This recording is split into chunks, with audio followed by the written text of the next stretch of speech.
Well, hello and welcome to the Informed Traveler Podcast, a weekly travel podcast where our goal is to help you become a more informed traveler.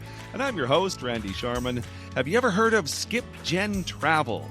You might have done it without knowing that there was an actual name for it, but it's where grandparents leave their children behind and take the grandkids on a trip. So on our podcast this week, travel expert Onanta Forbes will join us in a few seconds to talk about Skip Gen Travel. Then we'll talk cruising. Our good friend and regular guest of the podcast, David Yeskel, the cruise guru, will join us for the first of two segments on the newest cruise ships.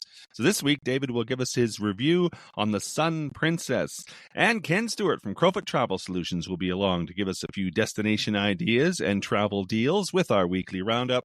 But first, let's kick things off, chatting with travel expert Onanta Forbes, who joins us each week to discuss some of the travel news and travel trends. You can follow her adventures on Instagram, Facebook, and X at Onanta Forbes. OnantaForbes.com is her website. Hi, Onanta. How are you? I'm well, thank you. We're going to talk about Skip Gen Travel. And I was looking to see, there's a few stories out there saying this is becoming a more and more popular trend in travel. I think people have been doing this all along. They just didn't really add a name to it. But what is Skip Gen Travel? It's short for skip a generation. And as you say, it is a travel trend where grandparents take their grandchildren on a vacation without the parents.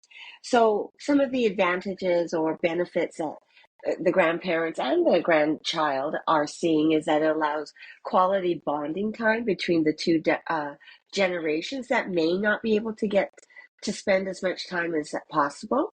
And it also it creates an environment where you don't have the usual distractions and responsibilities of everyday life, so that your time is dedicated to exploring or discovering new experiences together and learning from each other. It as you say, it's probably been happening, and I know it's been happening, but now it has a label. We got to label everything nowadays, but it's good. It's a fun thing to talk about. Mm-hmm. Like you said, some of the advantages: the parents can have some time free to themselves, children free, which is always nice. I guess it depends on how old the children are too, right? Because if you're talking about grandparents, you're talking about people who are older, so you don't want to be, I don't know, running around chasing a toddler, right? No, absolutely. And when that's one thing you're going to have to consider is mobility and the opportunity for health to when you're considering all parties involved, because the grandparents may not be physically active as their younger counterparts. So planning an itinerary that's not overly strenuous is critical. And then depending on the age of the grandkids, they may not be able to participate in certain activities as well. Um, so lots of considerations, but it is a way for grandparents to share their interests, their wisdom, pass along family traditions, and for the grandkids, a chance to gain new perspective, develop life skills, and create lasting memories with their grandparents. So it's again going back to allowing those two kind of audiences to connect without the external influence from their parents. But then again, how many times have you heard a grandparent say, "Oh, I love to have them, but then I give them back to my parents"? Yeah, you might want to consider how long of a trip. Maybe a 3 or 4 day trip to, I don't know, like Disneyland always comes to mind. That seems like it might be a popular choice. Do you find that with some of your clients that people are doing this? Oh, absolutely. Because especially after the pandemic, people are really um, conscious of how quickly you can lose the time with your family or not being able to see it. So the demand for travel is definitely huge, and there's a lot of intergenerational bonding that is happening right now. So, a couple of trips that come to mind that they take is sometimes they just go to like a national park like the Grand Canyon and just explore something like that where they're in nature. And it's, depending on where you live, it's not that far away from home. So you don't have to worry about too big of a flight or a driving journey. So that's coming to the forefront too, is, as you say, how long you want to be away with your kids. Well, and that's a good example of staying domestic within your own country. Yeah. Because if you are taking someone else's children outside of the country, that can get very dicey, and you better have all your ducks in a row as far as paperwork. And I can think of an example of a friend of mine who, him and his wife, they're the grandparents, they're split up. One of their sons is split up, but then he's the one that has the grandchildren. So now you're you're really complicating things if you're wanting to do that. So this is, I guess, a great example of having a travel advisor if that's the situation you find yourself in, right? Right, because it depends on the country that you're going. As far as what is necessary as far as paperwork and stuff, and there's huge scrutiny from people when you're crossing borders, whether you're driving or you're flying. If you are traveling as an adult with a child on your own, or even with a couple, like such as the grandparents, they want to make sure that it's all the formal document or paperwork is documented and you have it in hand to present. And you know, it's something that you cannot not adhere to and not acknowledge that you have to do this. Well, for sure, and I guess it goes another destination that we are kind of talking off air is what if it's something exotic like a safari? Well, then the parents want to go. So again, you might want to choose a destination that the parents aren't going to be jealous about. Oh yeah, like we work with a great company called Abercrombie and Kent, and they, always show different examples of how, um, of how this bonding experience can happen on an African safari or other adventures throughout the world, and it is like if I was the parent, you better be taking me. Like the grandparent has to take care of their kids, right? Yeah. Meaning us. So, but yeah, because there's also it's different customs in Africa that you have to adhere to. Maybe the situation comes up where the kids are on medication that you have to be aware that is it legal to take into another country? Hmm. What kind of what do you need to do? Visas are a concern too. So planning, very very well or very lots of logistics involved that again as you say a travel agent will come into play very well because they know the situation that applies to you personally, not as well as generic but as Hmm. well as just your scenario. Hmm. Well, yeah. So picking a destination is probably key to having a successful skip gen travel experience. I would just say, just keep it simple. The KISS method, a weekend away at a national park where it's only an hour or two drive, probably maybe a good starting point. Yeah, and again, the duration of the trip, that you have to make sure it's the right balance on the allowing enough time for relaxation and enjoyment without overwhelming everybody. So yeah, it'll be fun. And you might enjoy something new, like going diving or scuba diving. That'd be kind of fun if the kids have never done that before. Hmm. Just Exactly. make Some good advice, good tips on Skip Gen Travel. Just Google Skip Gen Travel. You can find all kinds of different information on it, or just call your local travel agent to set something up. Onanta Forbes is a travel expert. You can follow her on Facebook, Instagram, and X at Onanta Forbes. OnantaForbes.com is her website. Thanks, Onanta. Thanks, Randy. Have a good week.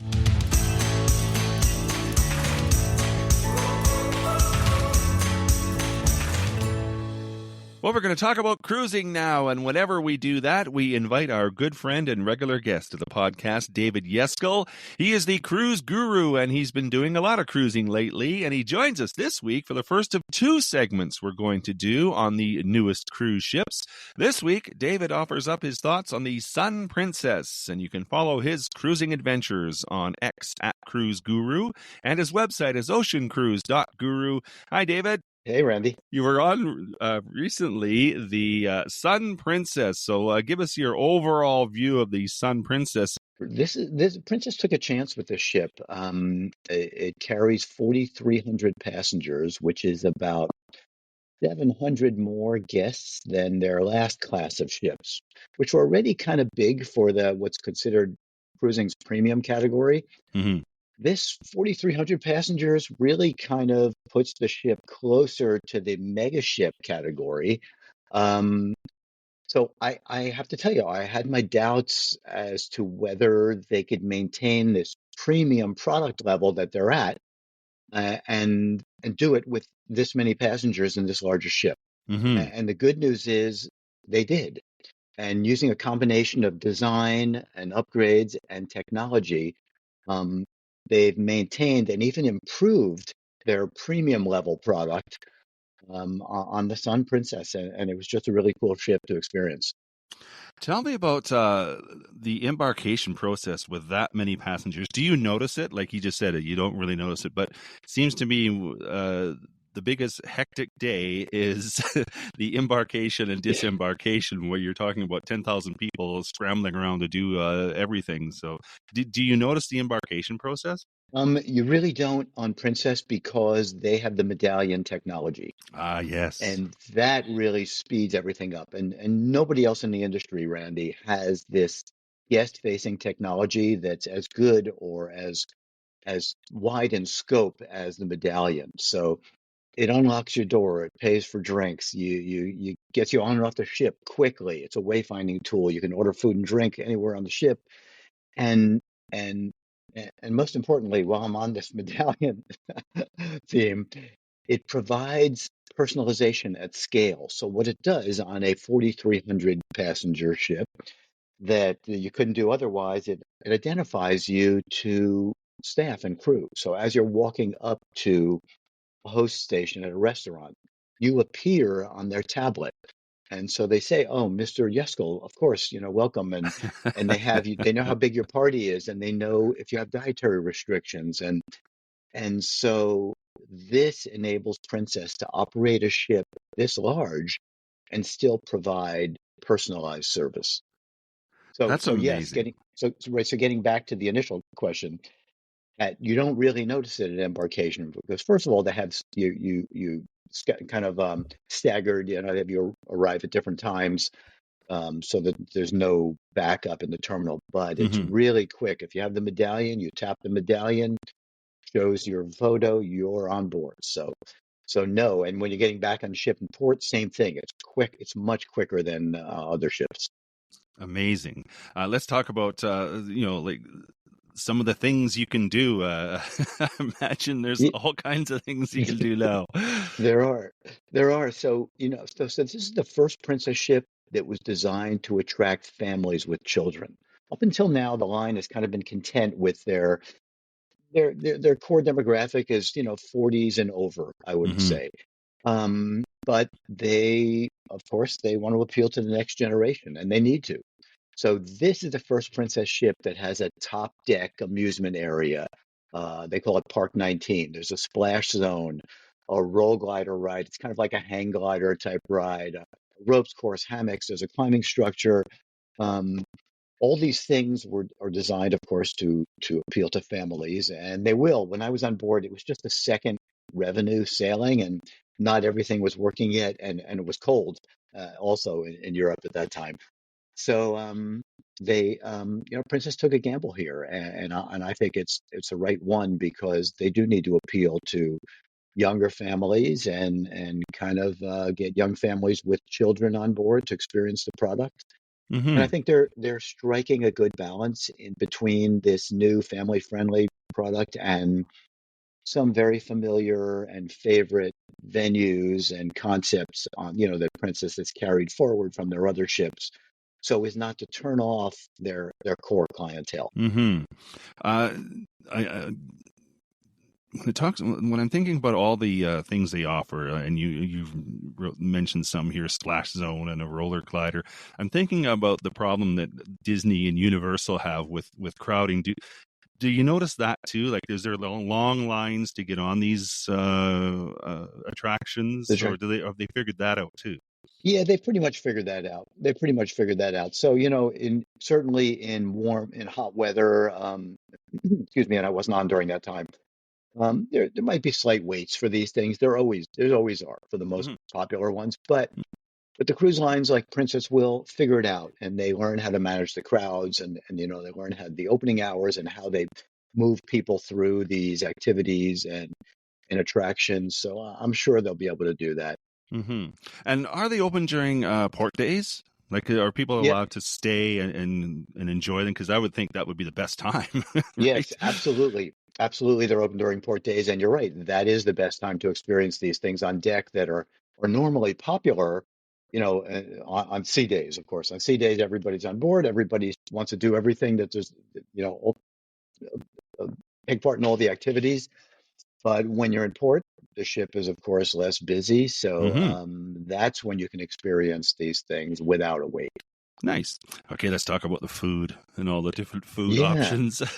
Yeah, so you know that's food is my big thing, and so this is what I always look for, and Princess has really upped the game when it comes to their culinary program. So I'll be the first one to say that in the last few years they kind of lost focus on their culinary program. They were doing a great job with building new ships, enhancing the medallion, getting that technology going. But a couple of years ago, they realized they needed to improve to bring their food up to where it was previously on Princess. It was always great cuisine. And and they brought over a very talented chef, Rudy Sodeman. He was working for Holland America. Princess is also under the Carnival Corporation banner. And so they brought him over to be their head of culinary arts. And he and his team have made great changes and really great strides in bringing the cuisine back up to the level it was before and even higher, I would say. And so I'm noticing richer things on board, more gourmet items, like around the pool, there's a seafood tacos and there's a shawarma station where they're carving shawarma and pita sandwiches to order and great quality pizza, good thick burgers, as well as even in what was the buffet, excuse me, is now called the eatery. So I would liken this more to a full service upscale food hall. Everything's full service. You don't touch, the guests don't touch everything. Items are already plated, or the crew will plate it for you, and that's a really nice concept. Obviously, it's very hygienic, Hmm. but also I'm noticing better items, more quality items, better, more complex pastries, things like that. Really, really upgraded food aboard. Even all the dining room menus have been revamped. The specialty restaurants are better than they were. So they pushed the quality of the cuisine up on Sun Princess, and that will of course roll out to other ships in the fleet. But this is the new standard for cuisine on Princess, and it's impressive. Nice. I don't think people realize the effort that goes into the dining experience on board a cruise ship. Do they? Do you get that feeling?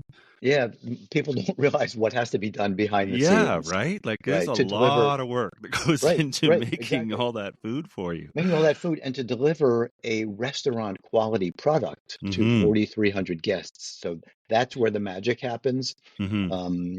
To do it at scale like that and still be restaurant quality, and that's what they're doing now, and that's what they're going to continue to do. So I was very encouraged by that and very impressed with the level of the culinary product on the ship. Getting back to that medallion technology, do I have to get up from my lounge chair by the pool to get a burger, or are they just know that I want one? No, you don't. No, you don't. You can't just think it, however, right? Have it Yeah. delivered. That's the next phase. No, so basically the app is on your phone. The Princess app's also on your phone, and you can be in your lounge chair by the pool. There's a full menu of items to be delivered. You just tell the app what you want. It knows where you are, and a few minutes later, a crew member comes and delivers it right to you I wherever you love are on it. the ship. Yeah, it's I great. love it. It's great. Yeah, it's a lot of fun. The ultimate in laziness. It is the ultimate in laziness. And you can even move around. Sometimes I order something just to test it. I'll order something when I'm sitting somewhere And they'll and then find move you. to a completely different area of the ship and they find you They because find you. They know it's where all you are. geolocated. That's almost scary and creepy. But anyway, what about the entertainment? Is that top notch? Yeah, so the entertainment, they've also upgraded the entertainment. So they have a couple of new entertainment venues that are really cool. One is the Dome, and this is probably the most spectacular place on board. It's a multi-level glass enclosed dome all the way at the front of the ship on the top deck. So it spans two or three decks on the top of the ship. Imagine glass enclosed and perfect place to to sit or to watch while the ship is coming into port. But it's a lounging area by day. There are lounges there. You can lounge, take the sun, of course, there. There's a little indoor outdoor pool. And in the evening, it transforms into a performance space. And there's a Montreal-based circus team called Cirque Leoise who performs in that space and other smaller acts. They get more intimate acts. So it's a really cool multi-function venue that's just spectacular looking. And that's called the Dome. And then the arena, which is their name for their showroom, is also a format that can change shapes. It can be a keyhole style theater, it can be a theater in the round, a traditional proscenium stage, and that moves around and can reformat as necessary. So those two areas, along with the piazza, which is kind of the social hub of the ship. This is the on people familiar with Princess ships. The center of the ship is a piazza. It's different on Sun Princess. It's a little smaller, but there's more raked seating on the sides, so it looks like kind of almost like a Coliseum format. Hmm. And that's where there are classes. There was Zumba dancing in the morning. There's entertainment in the evening and the afternoon. So those three areas, the dome, the arena, and the piazza, are all new concepts for Princess, and they're very adaptable to multiple formats and multiple types of entertainment. So that's really new and really cool on Sun Princess. And I have to tell you about Spellbound by Magic Castle. Hmm. So this is an awesome space. I don't know if you've ever been to the Magic Castle in Hollywood. It's a No. um, it's a private club essentially for magicians, and to attend the Magic Castle performances, you have to be a member magician or be invited by one. So Oh. over the years, I've been lucky enough to have attended Magic Castle several times for performances. It's a great place. It's like 100-year-old giant mansion in Hollywood with all these cool rooms and memorabilia.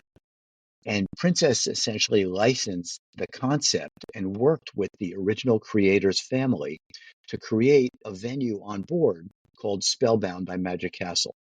And I have to tell you, walking in, it was really a faithful recreation of the Hollywood original. Wow. And it's so cool, these cool memorabilia on the walls and tricks, and there's a magician in the lounge, and Princess created this whole experience around it. So you have dinner first in the dining room, a special menu for people attending Spellbound that evening. Drinks are included inside. They have these wild drinks and boxes with smoke effects. And then you attend a magic presentation in a very small, intimate theater.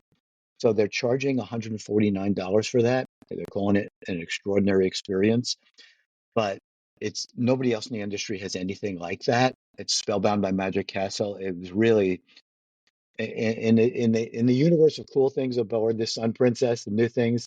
Spellbound by Magic Castle was the coolest. Wow. It's worth the money, in other words. It is, and you can stay as long as you like. So you can. It's a Cool. multi-hour experience. I love magic, so I would pay the money. It's worth it. It was great. Anything else I missed? No, so basically, the other thing about the ship that's really cool is there's so much more natural light coming in than on Hmm. other ships. So Sun Princess likes to say they let the outside in. Hmm. Like the dining rooms are all aft. The main dining rooms on deck 6, 7, and 8 are a wall of windows Oh, wow. overlooking the stern. Same thing forward, in those public rooms. And the side in the piazza is there's a sphere of large windows that surrounds the piazza on both sides of the ship. And when you're looking at the ship from outside, you see this bubble-like sphere in the middle of the ship, and that is the sphere of windows surrounding the piazza to bring in natural light. So there's great natural light all over the ship, and that's very different than what they or other cruise lines have done, on their new ships, and it's Mm-hmm. really cool. So that's why this is the first ship in Princess's Sphere class, because of the sphere and all the light Ah, that comes in. got it. Yeah, yeah. I've found on many ships that sometimes you don't see daylight until you actually step outside. Right. Just And the way here, some of them are designed. exactly. And here it's brought inside. It lets the light in, and it's a really cool effect. Is it staying in Europe for now, as far as itineraries? Staying for a year from now, it'll be in the Caribbean, starting in the late fall, and then it's going to be cruising in the Caribbean. So more Nice. people have a chance to get a look at it and get on board. It's Sun Princess. It's new for Princess. New, as I said, first ship in their Sphere class, and I think it's going to be a big success for them. Excellent. David Yeskel is the cruise guru. You can check out all his cruising adventures on X at Cruise Guru, or you can check out his website, oceancruise.guru. Always a pleasure chatting with you, David. Thank you. Same, Randy. Thanks here. Thanks for having me.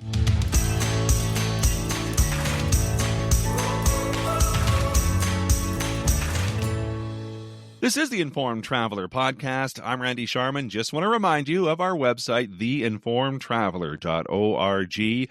That's where you can find our contact page if you have any questions or comments about the podcast. You can also email me as well with any questions you might have or any topic ideas. My email address is randy at theinformedtraveler.org. And if you want to get up-to-date travel info through the week or just see a few amusing travel stories and links, you can like us on Facebook at facebook.com/informed traveler, or you can follow me on X at informed traveler. So now, as always, I'd like to end the show with our weekly roundup, and joining us to do that is Ken Stewart from Crowfoot Travel Solutions. Good day, sir. Hello, Randy. Hello, everybody. Here we are in the middle of April already. The month's just ticking away. Solar eclipse this past week. My daughter was actually in Mazatlan with some friends for the event and Oh, said it was cool. really, really cool there.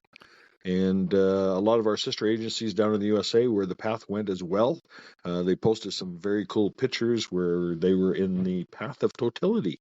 So again, one of those things, Mother Nature always gives us surprises. I saw a story too that some of the cruise lines are reworking their itineraries for future solar eclipses in the coming years. Oh, that'd be cool.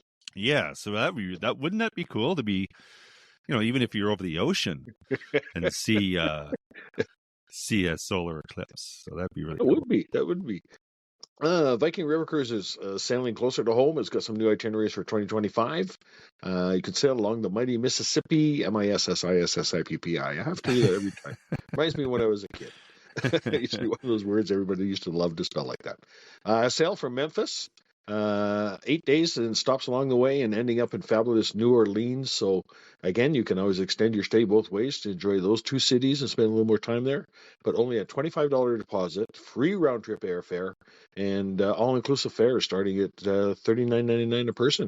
That would be a cool cruise. Yep. That would be a really lot cool of stock cruise. sailings you can choose from. Just book it by April the 30th. So you got some time. Give us a Nice. call. Start a conversation. I would love to do that. That'd be awesome.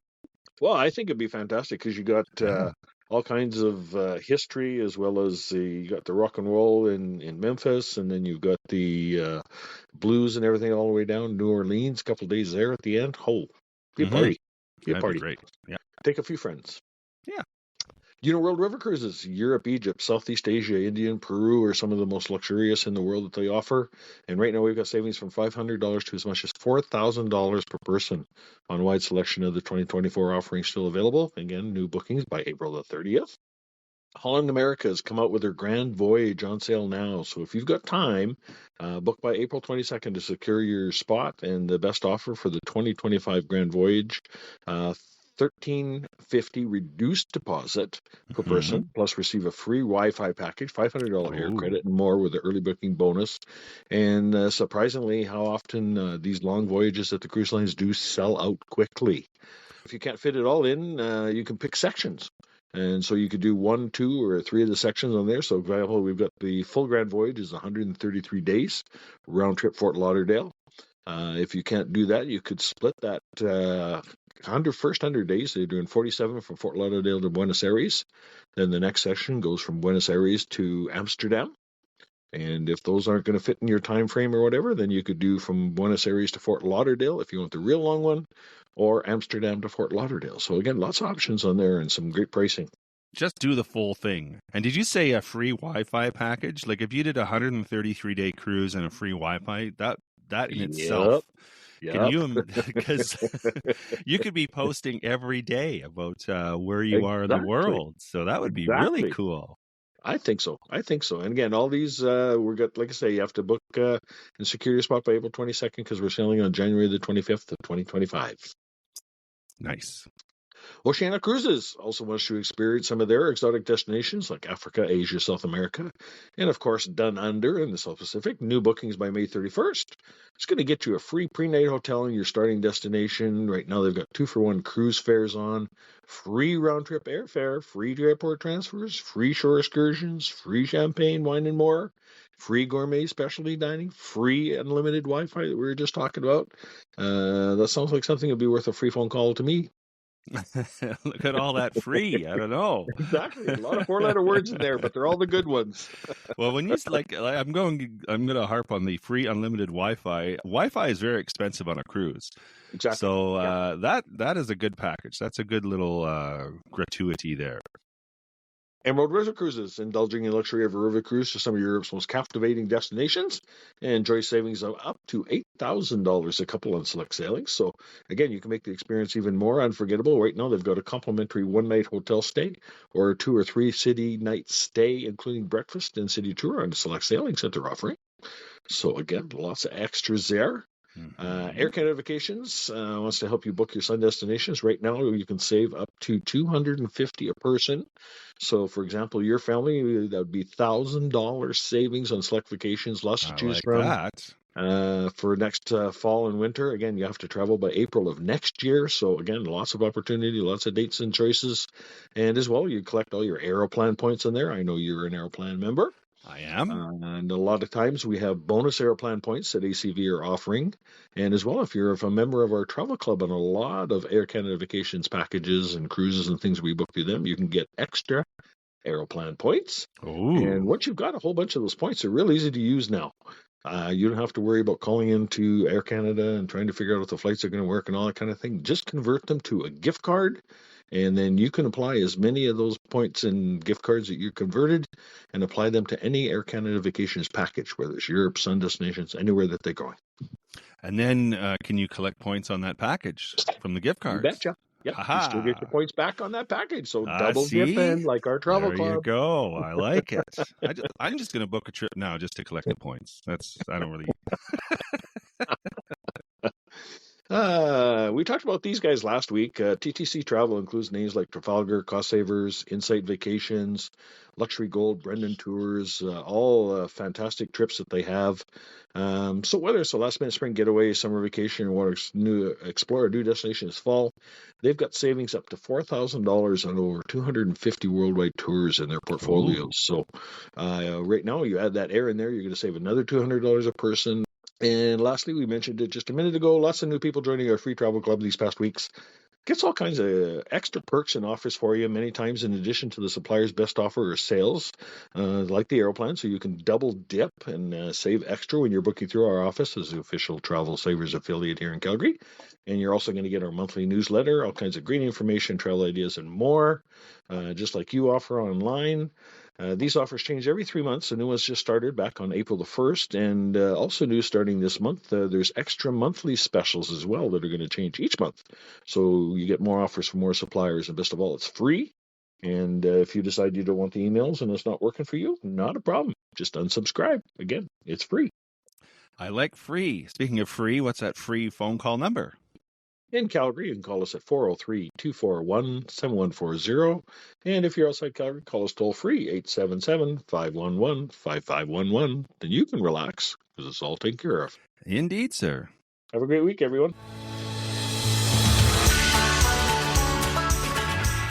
And that is our show for this week. If you have comments or questions, we'd love to hear from you. If you have a show idea, send that along as well. My email is randy@theinformedtraveler.org. And if you like what you heard, tell a friend. You can check out our website too at theinformedtraveler.org. In the meantime, thanks for listening, travel safe, and be an informed traveler.